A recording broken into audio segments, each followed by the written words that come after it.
Welcome sa Mel's Spearfishing TV na kung saan makita kayo ng spearfishing activities. Kaya kung hilig nyo sa dagat o hilig nyo manghuli ng isda, tamang-tamang channel na to para sa inyo. Kaya tara, samahan nyo ko muli ngayong araw na ito. Late afternoon dive tayo dito guys. At dahil nga napakadalang yung mga pahuli ng isda, ang nahuli ko lang sa bawat dive is tig isa, tig dalawa-dalawa. Pero okay na rin, at least may nahuhuli pa. Dito lang ako magdadive sa malapit lang sa amin. Doon lang talaga dito sa dagat, tsagaan lang talaga. Kaya alod muna tayo ng spear gun para along the way makita man tayo ng isda, ready na to spear it.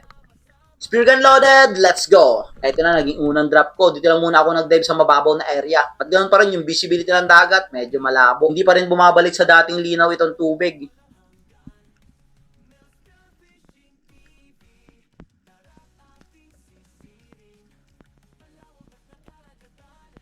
Dito, may lumapit sana sa aking barakuda, halos nasa 3 kilo na rin. Kaya lang, pagtutok ko ng pana is biglang tumatalsik.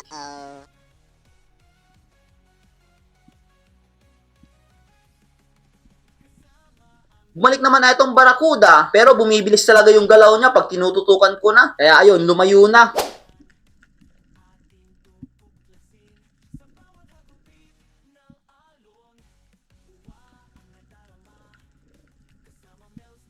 Inantay-antay ko pa to pero hindi na nagpakita. Kaya nag-resurface na lang muna ako dito para makapahinga tayo sa susunod na dive.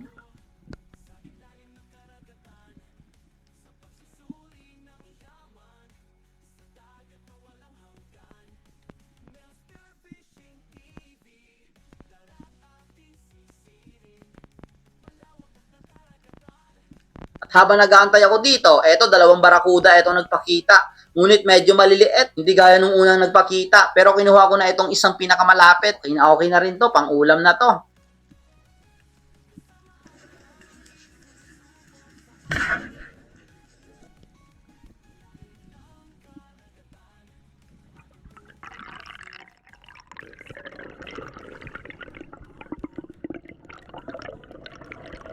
Ang ganitong size is naga 900 grams naman, kaya ayos na rin tong pang-ulam. Napakasarap itong barakuda pag piniprito, saka sinasabawan mo. Wow!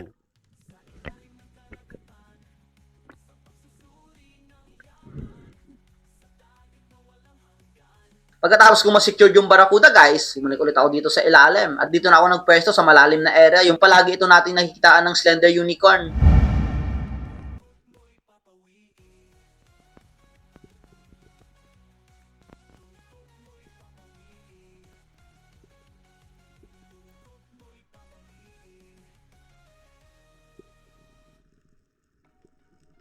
Eto, habang nag-aantay ako dito ng isda, lumapit etong mga one spine unicorn sa akin. Ang dami nila. At dahil nga malabo, eto't may biglang nagpakita ng dalawang botfish sa akin. Bayang kung tawagin ito dito sa amin. Ngunit hindi ako interesado dito sa dalawa, kaya hinayaan ko na lang. Back to the surface muna tayo. At pagka-resurface ko dito guys, habang nagpapahinga ako, eto't may biglang duman sa akin na napakalaking tangige. Kaya dali-dali na naman akong sumisi dito. Napakalabo nga lang, hindi masyadong mahalata dito sa camera, pero napakalaking tangige to. Kaya dali-dali kong hinabol to. Ngunit habang hinahabol ko naman etong tangige, mas bumibilis yung galaw niya. Ayaw magpahuli itong tangiging ito. Hinabol-habol ko pa to, pero hindi ko talaga malapitan. Kaya hinayaan ko na lang. Maybe next time makita pa natin yan. At ang nahuli ko lang sa araw na tong dive na to is yung maliit na barakuda. Etong dive na to is ibang araw na naman. At etot, ang daming one spine unicorn na nakita ko. May 3 salmon sanang palapit sa akin, ngunit out of range, hindi ko matira.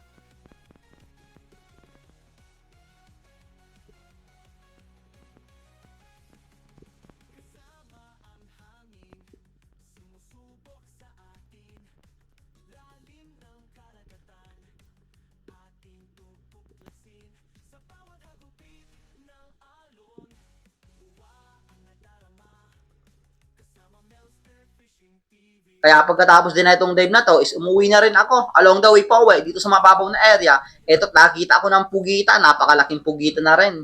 Kaya kinuha ko na.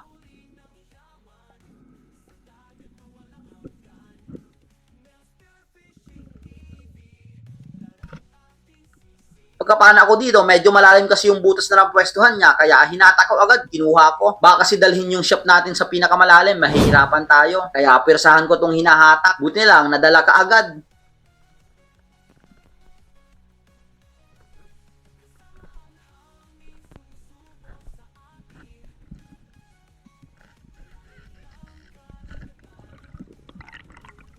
Eto lang din guys, yung nahuli ko ngayong araw na ito. Isang pugita lang. Isa lang talaga yung nahuli ko sa bawa dive. Araw-araw naman tayo nagda-dive, pero ganun yung pahuli. Napakadalang talaga ng panain. Pero ganun talaga dito sa dagat. Hindi lahat ng oras ng pag-dive mo is may mahuli kang magandang isda or malalaki man. Timingan lang talaga dito sa dagat. Kaya kung may tiyaga ka dito, may lalagain ka talaga. Kaya kahit tig-isa-isa lang yung nahuli natin, araw-araw tayo nagda-dive. Umaagat hapon ang dive ko dito sa isla.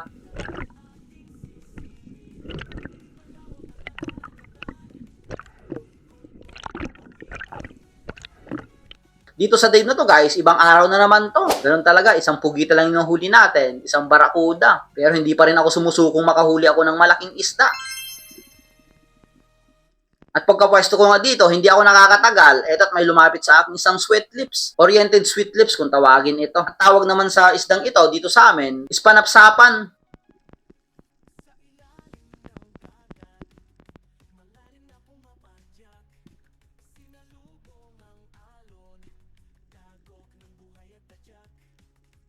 At eto, papanahin ko na sana itong sweet lips. Nalito ako dito, may biglang palapit sa akin na isang slender unicorn.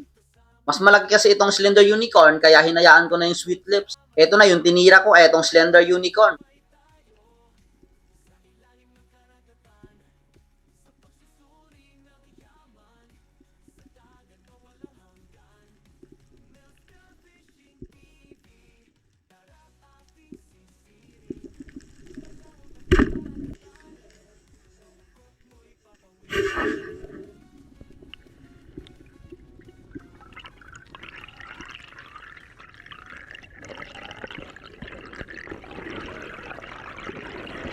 Hindi pa rin nagpapahuli sa atin ay itong grupo ng Slender Unicorn. Hindi pa rin nagpapakita sa atin yung grupo.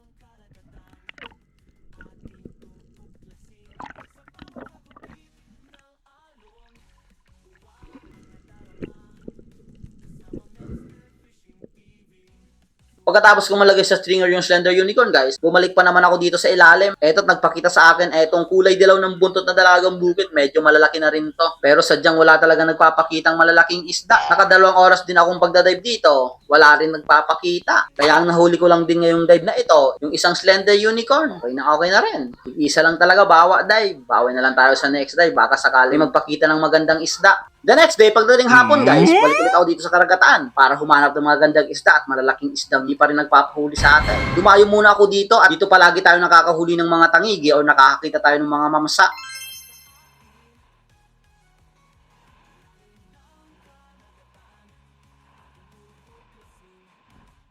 At dito nga sa mababaw na area, mga isang di pa lang, nakakita ako ng bahay ng pugita. Sinilip-silip ko muna to kung malaki. Pero goods na, good size na rin para hulihin. Kaya kinuha ko na to.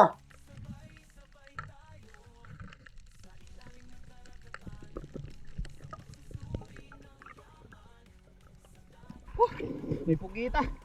Kunin na natin. Pumunta pa lang tayo dun sa spot. Dito lang sa isang tipa. Uy.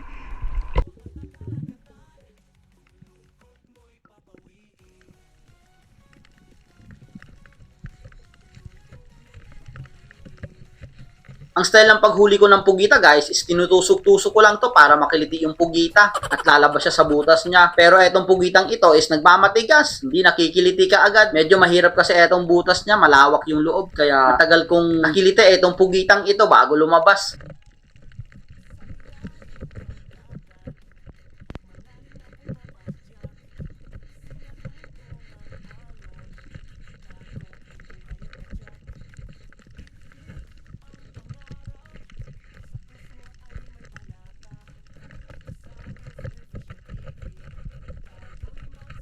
At ilang segundo ang pagsusundot dito sa pugita guys. Pag mga ganitong nagbubuga na siya ng tinta, matik na yan, nalalabas na siya.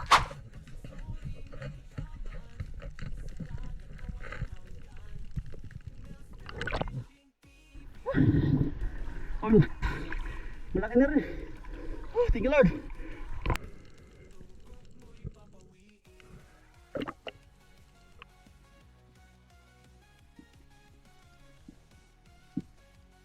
Pagkatapos kumakalo dito ng spear gun, diretso na ambush tayo dito. Ambush style na naman tayo dito. Dito lang muna ako nagpwesto sa mababaw na area.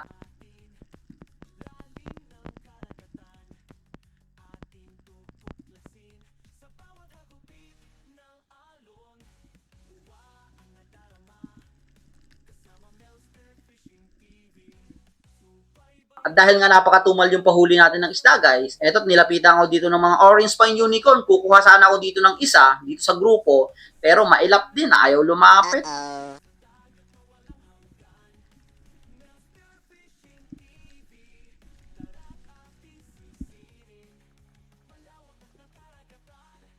Makalipas ng isang oras ng pagdadive dito sa spot, wala rin talaga nagpapakita. Ang nagpapakita lang talaga, kalimitan sa atin, etong mga one spine unicorn, yung mga bait. Bihira din makita natin yung mga dalagang bukid.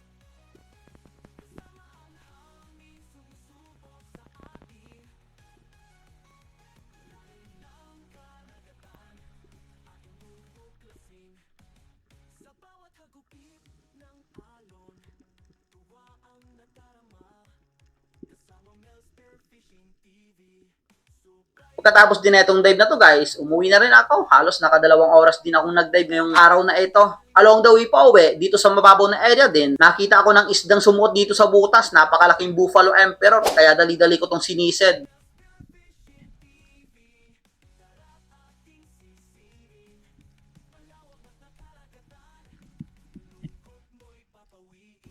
Ngunit habang palapit ako dito sa butas niya, nandito sana sa labas lang, titirahin ko na sana, ngunit biglang pumasok. Buti na lang, may dala tayong flashlight dito at hinahanap-hanap ko to. Kung makikita natin.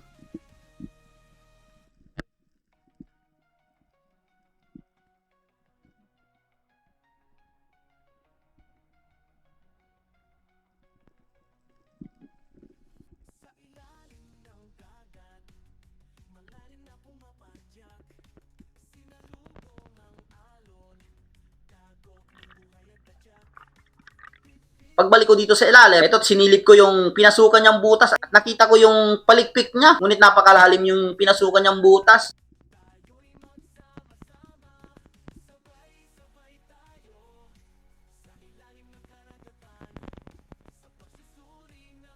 Kaya iniutan ko etong bato kung may tagos etong butas na to sa likod. At mayroon nga, nakita ko rin dito yung palikpik niya. Pero napakahirap kasi panain etong napakahaba nating pana.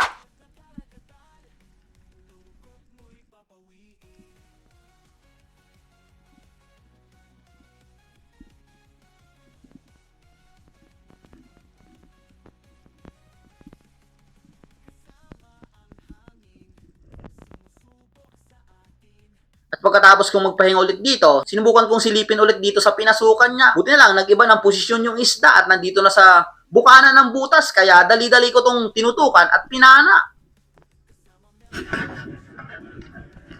Buti na lang, napaganda yung patama ko dito kahit medyo madilim. Kaya lang, mukhang papahirapan tayo na ito. Pagkapana ko kasi, isumiksik agad siya sa napakalalim.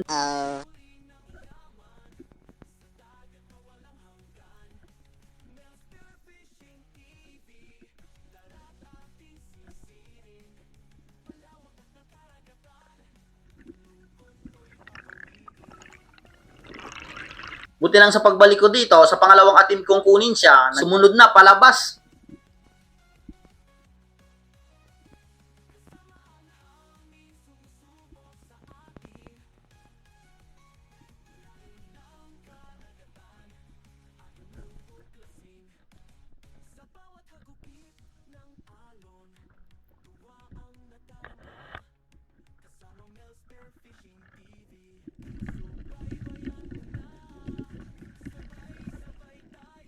Buti na lang, hindi tayo talaga pinahirapan. Ito't napakalaking buffalo emperor.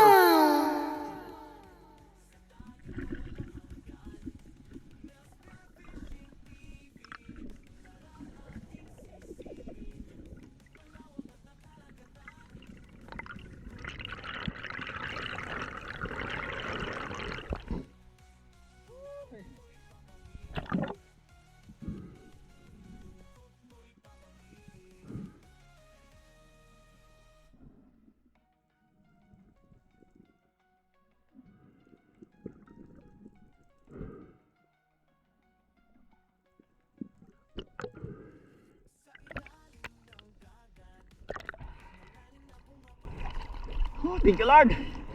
Buti lang hindi tayo pinahirapan sa butas. Nakailang atin pa kong silipin. Buti lang yung last kong pagsised, umiba ng pwesto niya. Nandun na sa mga lawak na butas. Kaya dali-dali kong pinana. Napakaganda naman, tama. Ayan, pupunta dito sa ano niya, Palikwik. Uy, wala talaga nagpapakita. Ay, buti nakita ko to dito sa bababaw. Sumuot sa butas. Thank you Lord. Minsan lang tayo pumana sa butas ng mga ganitong mga isda. Buffalo Emperor, isa sa napakasarap ng isda. Okay na rin. Mga 4 na kilo siguro to. Uy, thank you Lord. Ang pula ng labi oh. Sarap etos pag sinabuan. Pagkatapos kong masama sa Pugita itong napakalaking Buffalo Emperor guys, duman muna ako dito sa napapanaan ko ng unicorn, yung original na unicorn. Dito palagi ako nagpepesto pag pauwi na rin.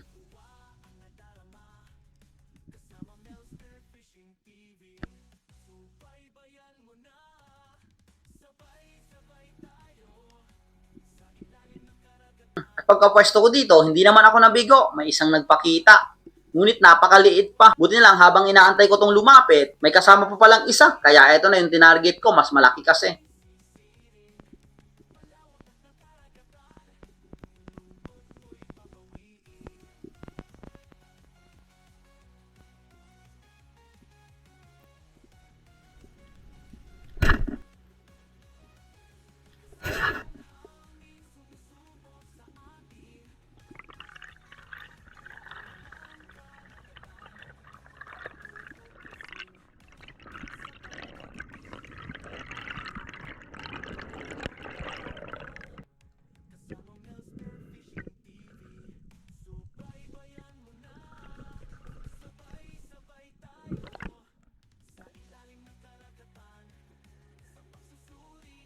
Pagkatapos kong ma-secure na itong unicorn guys, nag-dive pa naman ako. Nagbabaka sakala akong mahuli pa yung malit na unicorn, pero hindi na lumapit sa akin. Diyan lang sa paligid ko. Kaya pagkatapos din na ito, umuwi na rin ako. Okay na rin yung huli natin ngayong araw na ito. Medyo nakabawi tayo. May huli tayong napakalaking Buffalo Emperor, isang unicorn, isang pugita. Kaya ayos na. Yung Buffalo Emperor guys, pag uwi ko, binenta ko. Nag-0.40 kg on scale naman yon, kaya okay na.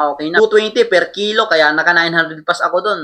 Okay na rin, nakabawi na tayo. May panggastos tayo sa mga bilihin natin, sa mga pangkonsumo sa bahay. Saka yung dalawang huli natin, yung pugita, saka unicorn, is pinang-ulam na lang namin, stock yung iba. Shoutout nga pala kay Ken Lopez, Annie Rosal, Romeo Alcones family, Erwin Labin Malayan, Ami Friend, Maylisa Fernando Jr., Armando Suaverdes, Moises Eligido Sr., Moises Eligido Jr., Ariel Eligido, Arnel Eligido, Arnold Eligido, Michael Eligido, Mary Jane Eligido, Hanford de San Jose, Pancho Pantino, Danilo Adalen, Chad's Friends Adalen, Mario Permejo, Robin Lara, Habuhad TV Official, Marlon Hamisola, Dennis De La Cruz Family, Alexander Pesquera, Pesquera Family, Bonifacio Arbalate, Batas Family, Johnny Heistin, Jules Ordenero, Nelson Panturas, Rini Alicin, Aldrin Aliano, Manres, Ruel Talara, Arinas Family, Sophia Bagamasmad, Kayadong Family, Christian Samong, Bobby Celos, Will Hinrosa,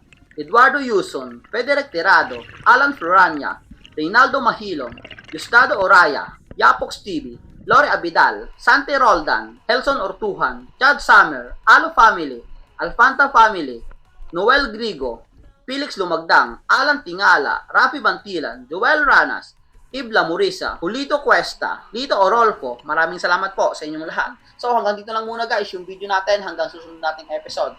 Maraming salamat sa inyong lahat sa walang sawang patuloy na sumusuporta sa munting channel ko. God bless you all po. See you on the next episode.